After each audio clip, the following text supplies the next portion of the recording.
Welcome back to another video. पिछले video session में हमने चर्चा की थी राजस्थान की आर्ट एंड कल्चर का एक छोटा सा टॉपिक संत एवं संप्रदाय के बारे में।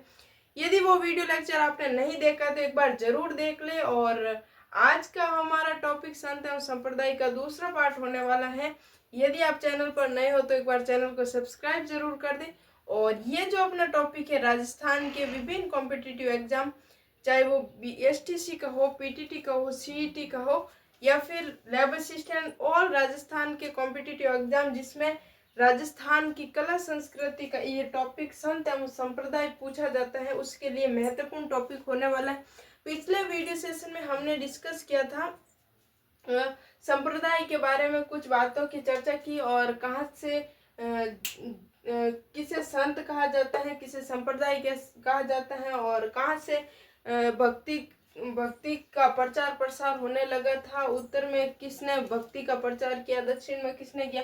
इस प्रकार से हमने उस पिछले वीडियो सेशन में इसके बारे में डिस्कस किया था। आज का हमारा जो टॉपिक है जिसमें हम चर्चा करेंगे रामसर संप्रदाय, रामानुजन संप्रदाय, रामावत संप्रदाय के बारे में डिस्कस करेंगे। इसके अलावा हम वल्लभ संप्रदाय के बारे में, इसके बाद हम कुछ संत के बारे में चर्चा करेंगे जो राजस्थान में भक्ति के प्रचार प्रसार के लिए मुख्यतः जाने जाते हैं, जैसे संत धन्ना जी, संत पीपा जी और संत जाम्बो जी। इनके बारे में हम डिस्कस करेंगे। यदि आप यहाँ तो आप वीडियो में अंत तक जरूर बने रहना। चलो बिना टाइम वेस्ट किए हम स्टार्ट करते हैं आज के इस लेक्चर को, जिसमें हम स्टार्ट करते हैं रामानुज संप्रदाय। रामानुज संप्रदाय जिसे रामानंद नंदी, रामानंदी, रामावत संप्रदाय भी कहते हैं। और इसके जो संस्थापक हैं वो है रामानुजाचार्य जी। रामानुजाचार्य जी इस संप्रदाय के संस्थापक हैं। इसके अलावा राजस्थान में इसकी प्रधान पीठ कौन सी है? गलता पीठ है, जो कहाँ पर है? जयपुर में। इसका अन्य नाम है उत्तर तोतात्री मंकी वैली, इसकी पीठ स्थित है। इसका अन्य नाम क्या है? उत्तर तोतात्री मंकी वैली इसका अन्य नाम है। इसके अलावा इसे जो गलता पीठ है जो जयपुर में स्थित है, इसे राजस्थान का बनारस भी कहते हैं। और इसके अलावा इसके जो गलता पीठ के जो संस्थापक है वो कौन है? कृष्णदास पहाड़ी है, जिसके 2 ग्रंथ हैं। कौन कौन से ग्रंथ हैं? चरित्र ब्रह्म गीता और प्रेम तत्व निरूपता, इनके 2 ग्रंथ हैं। इसके बाद एक छोटी सी लाइन लिखी है, सवाई जयसिंह ने काली निधि कृष्ण भट्ट से रामरासा ग्रंथ लिखवाया, जिसमें कृष्ण राधा के प्रेम की जानकारी हमें प्राप्त होती है। इस प्रकार से रामानुज संप्रदाय की एक छोटा सा परिचय होता है।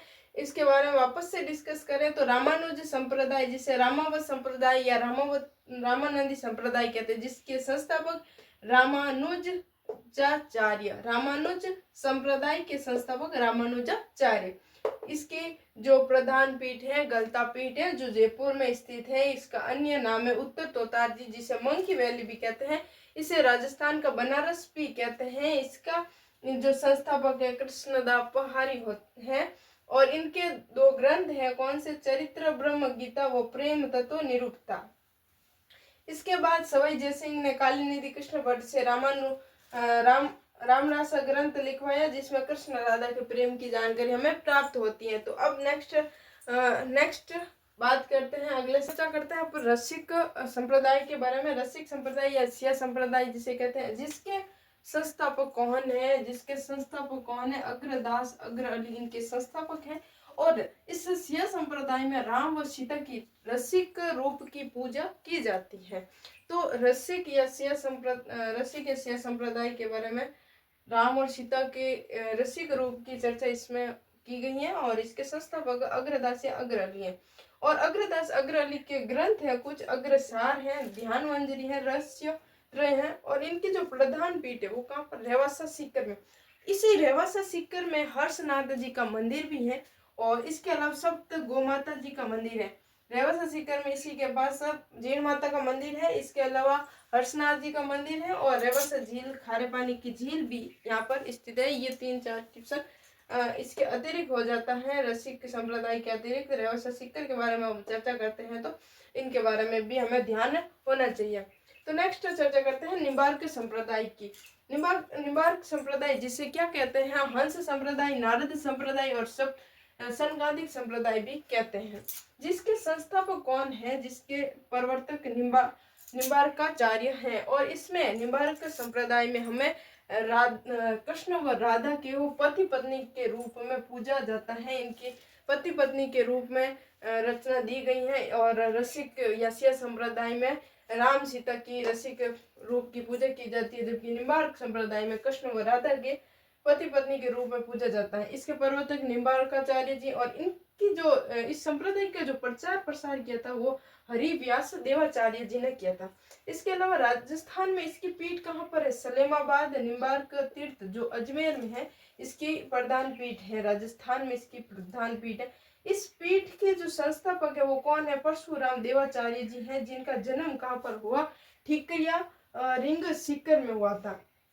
ये जो परशुराम देवाचार्य जी है, इनकी जो तपस्या है वो नारद टीला मथुरा में की गई है। और इनका जो ग्रंथ है परशुराम सागर है। और राधा अष्टमी कब मनाई जाती है, तो राधा अष्टमी भाद्रपद शुक्ल अष्टमी को यहाँ पर इसका मेला भरता है अजमेर में। इस संप्रदाय से संबंधित राधा अष्टमी भाद्रपद शुक्ल अष्टमी को मनाई जाती है। इसके बाद अपन चर्चा करते हैं वल्लभ संप्रदाय की बात करते हैं। तो नेक्स्ट संप्रदाय अपना है वल्लभ संप्रदाय, जिसके प्रवर्तक संस्थापक कौन है, वल्लभाचार्य जी। वल्लभाचार्य इसके प्रवर्तक हैं, जिसे वल्लभ घाट पुष्कर में इस संप्रदाय का उद्घाटन किया था। और इनका अन्य नाम, इस संप्रदाय का अन्य नाम पुष्टि मार्ग संप्रदाय या रुद्र संप्रदाय भी कहते हैं। इसके अलावा जो वल्लभाचार्य जी के पुत्र थे विठुलनाथ जी अष्टछाप कवि मंडली की स्थापना करते हैं। और सूरदास जी को पुष्टि मार्ग का जहाज ये कहते हैं। इसके अलावा विठुलनाथ जी ने अकबर ने इनको जयपुर व गोकुल की जागीर दी थी।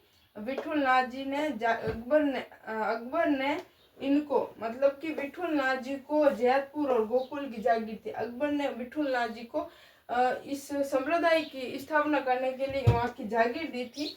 और इसके अलावा इनकी जो उपाधि है, यानी कि विठुलनाथ जी की उपाधि गोसाई, यानी कि एक गोस्वामी वंशज के ये कहलाए थे विठुलनाथ जी। और इसके अलावा औरंगजेब ने 1669 ईस्वी में हिंदू मंदिरों को तोड़ने का आदेश भी दिया। और गोविंद और दामोदर गोस्वामी भाइयों ने श्रीनाथ जी की प्रतिमा को लेकर राजस्थान में प्रवेश किया। इस प्रकार से ये वल्लभ संप्रदाय की प्रधान पीठ है वो नाथ द्वारा राजसमंद में है। इस नाथ द्वारा का पूरा नाम सिंहाड़ था। और नाथ द्वारा के तारकाशी जेवर भी प्रसिद्ध है। तो इस प्रकार से हम वल्लभ संप्रदाय का एक छोटा सा परिचय ले लिया हमने। और नेक्स्ट बात अगले वीडियो लेक्चर में करेंगे। तब तक के लिए धन्यवाद। और वीडियो को लाइक और चैनल को सब्सक्राइब जरूर कर देना। मिलते हैं एक नेक्स्ट वीडियो के साथ।